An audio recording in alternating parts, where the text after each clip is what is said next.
Welcome back to the Deep Dive. Today we're getting into a topic that definitely gets sensationalized. You hear a lot about it, often misunderstood. Right. People sometimes call it, hard pain sex, but that really misses the mark. Exactly. So we're looking at the formal subject, consensual BDSM practices. Specifically, we'll focus on sadism and masochism, using insights from psychology, neuroscience, sociology. Quite a mix. Yeah, and with a topic like this, clear definitions right up front they're essential. Let's start there. Sadism, named after the Marquis de Sade, of course, is about deriving pleasure, often sexual pleasure, from inflicting pain or maybe humiliation, suffering on another person. But crucially, a consenting adult. Absolutely critical. Always consenting. And then masochism, from Leopold von Sacher-Masoch, is the other side of that coin, right? Getting pleasure from receiving those sensations. Precisely. So our mission today, for you listening, isn't about judgment. It's about looking at the science, trying to understand the motivations, the mechanisms behind it. And why our sources consistently frame this as, fundamentally consensual, negotiated, and risk-aware. What are people actually seeking here? Okay, let's tackle the biggest hurdle first. The sources are really, really clear on this. The consent part. Yes. We have to draw a very bright line between this and non-consensual violence or abuse. That's pathological, it's criminal, it's completely different. So in the BDSM context we're discussing, the pain or the intense sensation isn't like an attack. Not at all. It's sought after. It's requested, even. It's a stimulus that's part of a negotiated dynamic linked to pleasure, to psychological release, fulfillment. And this links directly to how it's viewed psychologically, doesn't it? Yeah. It's not automatically a disorder. Exactly. The DSM-5, the standard diagnostic manual, it only flags things as a paraphilic disorder if the urges cause the person distress or they can't function, or critically, if they involve non-consenting individuals. Which brings us to maybe the most surprising finding in the research we looked at. This is the real aha moment, I think. A big study, 2013 Journal of Sexual Medicine. It found that people who practice BDSM consensually are, just as psychologically healthy as everyone else. Just as healthy. Or even, in some specific ways, potentially healthier. Wow. Okay, that goes against pretty much all the old stereotypes. Yeah. Healthier how? What traits did they find? It's fascinating stuff. They often showed better communication skills, higher levels of trust in their relationships, and interestingly, lower levels of anxiety overall. Better communication. I guess that makes sense. You have to talk about this stuff, right? Limits, desires, safe words. You absolutely have to. The very nature of it forces this really intense, detailed, honest negotiation. It builds skills that, frankly, a lot of relationships could probably use more of. So the practice itself kind of demands psychological health, or at least fosters it. Okay, so if it's not about pathology, what is it about? Let's dig into the motivations. Our sources point to sort of three psychological pillars. Right. Pillar one is about altered states of consciousness. This idea of subspace that especially submissive partners often talk about seeking. Subspace, like a trance state. Yeah, something like that, induced by intense sensation play, maybe flogging or being tied up for a while. It's about reaching a different mental state. So what's happening? Is it just overloading the senses? Partly, but it triggers a specific neurochemical cascade. The body responds to that intense but controlled stress by releasing endorphins. Body's natural painkiller. Exactly, natural opioids. They kill pain but also create euphoria. And at the same time, that intense focus helps shut down the internal chatter, the constant self-monitoring. It's very similar to the idea of flow that athletes or artists describe. So it's less about the sensation itself and more about escaping the everyday mind, getting a break from the ego. That's a huge part of it, a kind of transcendence, a temporary escape that leads to a feeling of deep release, catharsis. Catharsis, that sounds like the second pillar you mentioned. Emotional regulation. It flows right into it, yeah. Pillar two, catharsis and emotional regulation. This whole experience can be a really powerful, almost ritualized way to deal with complex emotions. Okay, how does that work for both sides? For the top or dominant partner first? For the dominant or sadist, it can be a healthy outlet, a place to express feelings like power, control, maybe even aggression that aren't really okay to express in regular life. It's channeled safely, consensually. A controlled expression within agreed boundaries. Makes sense. And for the bottom, the masochist, the receiving end. The sources suggest it can be a way to process things like stress, maybe guilt, shame, even just the pressure of modern life.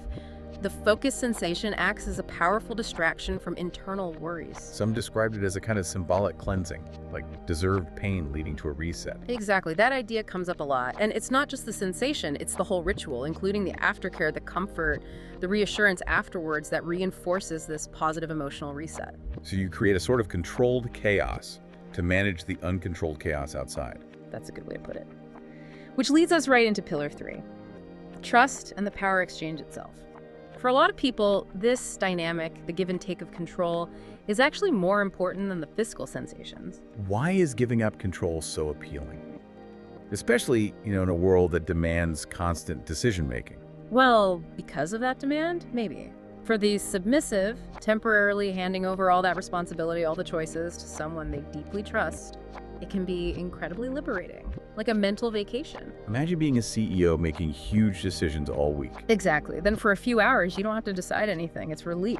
And for the dominant partner, it's not just about being in charge, is it? No, it's about the responsibility. The satisfaction comes from orchestrating the whole thing, ensuring the partner's safety, guiding their experience within those negotiated limits. It's a profound level of care and intimacy. The power is entrusted, not just taken. And you mentioned earlier, the groundwork for this is laid before anything physical even happens, the negotiation. Absolutely critical. That detailed talk about limits, hard limits, soft limits, safe words, desires, that is the act of building trust. It's intense communication. Without that safety net, that contract, the whole psychological and neurochemical process we're talking about wouldn't work. Okay, let's shift gears a bit. We've talked psychology, now let's get into the biology, the neuroscience. Mm-hmm. How does the brain actually take a signal that usually means danger or ouch and turn it into pleasure? Well, the big takeaway from the neuroscience is that pain and pleasure aren't processed on totally separate highways in the brain. They're really closely linked. Intertwined. Deeply. And the neurochemistry shows this. We already mentioned endorphins, the body's response to pain, giving you analgesia, that numbness, but also euphoria. Like the runner's high. Pain leading to a good feeling. Precisely the same mechanism. But there's more. There's dopamine involved too. A reward chemical. Right. The anticipation, the experience itself, the successful completion of the scene, it all triggers dopamine release. That reinforces the behavior, makes it feel good, makes you want to do it again. But what about stress hormones? Cortisol, adrenaline. Normally those mean fear, right? Fight or flight. In a typical threat situation, yes. But here, the context is everything. Because the threat is controlled, it's consensual, it's temporary. The body interprets that adrenaline surge differently. It becomes excitement, arousal, alertness, not terror. It's a thrill, not a danger signal. Exactly. And then the aftercare is key for bringing the system back down, turning that high arousal into calm, connection, bonding. That return to baseline feels really good too. So the brain imaging studies, the fMRI scans, they must actually show this happening. They do. They show that when pain is part of a context that feels safe and desirable, the brain activity changes. You see activity in the reward centers like the ventral striatum at the same time as activity in the pain processing areas like the anterior cingulate cortex and insula. So it's not ignoring the pain signal. No, it's actively reinterpreting it. It's like the brain is saying, okay, I got the pain signal, but given the context, trust, consent, expectation, this actually counts as a reward. It's relabeling the experience based on the framework. That ability to just change the meaning of a sensation based on context and trust. That's pretty remarkable. It really highlights the brain's flexibility, its plasticity. Okay, moving beyond the immediate biology, what about context and personality?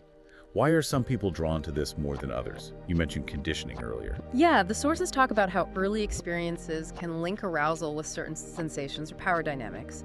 During development, these associations can form. Now, hang on, because this is where the misconceptions usually jump in. People assume it must stem from childhood trauma. Do the sources back that up? Actually, they often push back against that assumption. While trauma can be a factor for some, it's not the only path, maybe not even the most common one. Conditioning doesn't have to be traumatic. It could be linked to, I don't know, a powerful early fantasy, maybe a scene in a movie that resonated, something that just happened to create that connection between arousal and a specific dynamic. So association, not necessarily damage. That's a really important distinction. It is. It moves it away from automatic pathology and towards understanding it as part of someone's identity or preference. Are there specific personality traits that tend to show up more often? Two main ones pop up consistently in the research. First is sensation seeking. Makes sense. drawn to intense experiences. Right. People who enjoy novelty, complexity, intensity, BDSM definitely offers that. And the second. High openness to experience. People who are curious, unconventional, imaginative, willing to explore ideas and activities outside the mainstream. They're less bound by tradition, more open to exploring these complex relational dynamics. And finally, we can't really talk about modern BDSM without mentioning community, can we? The internet, local groups. That seems to have changed things massively. Oh, hugely important. The sources really stress this. Finding a community, finding other people like you. It's been key to depathologizing these interests. It reduces the shame, the isolation that people felt for decades. And they're not just social clubs, right? There's an educational aspect. Absolutely vital. These communities are where people learn about safety, about negotiation techniques, about specific practices. They promote standards like RACK, risk-aware consensual kink. It's about harm reduction and informed consent. So they provide safety, knowledge, and a place to belong. For many, it becomes more than just a sexual thing. It's part of their identity. Exactly. It's a social world, an identity, a framework for relationships, all supported by the community structure. Okay, so let's try and pull this all together. What's the synthesis here? This deep dive seems to show that consensual BDSM isn't some fringe pathology. It's complex, yes, but it's a human behavior driven by some pretty understandable psychological needs. Yeah, the search for altered states, for flow, for emotional release, catharsis, and for deep, deep intimacy built on incredible levels of trust and communication. It sits on the spectrum of normal adult sexuality. It's purposeful, and it hinges on the brain's amazing ability to rewire signals, to turn stress or pain into reward, but only within that framework of consent and trust. That neurochemical flexibility is key. Which brings us to a final thought, something for you, the listener, to maybe chew on after this.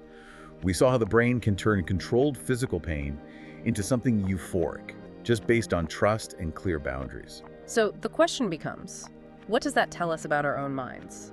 About their plasticity? Could other kinds of voluntary stress or discomfort, think intense exercise, maybe facing a big fear, tackling a huge intellectual challenge, could those also be reframed? Could we use the same principles, clear personal boundaries, self-awareness, maybe high trust in ourselves, or a process to turn other kinds of hardship into peak experiences, into something rewarding? The idea that our perception, shaped by context and trust, might be the ultimate decider of how we experience sensation. That's powerful. Definitely some food for thought there. Indeed. Well, thank you for joining us for this deep dive. We'll catch you next time.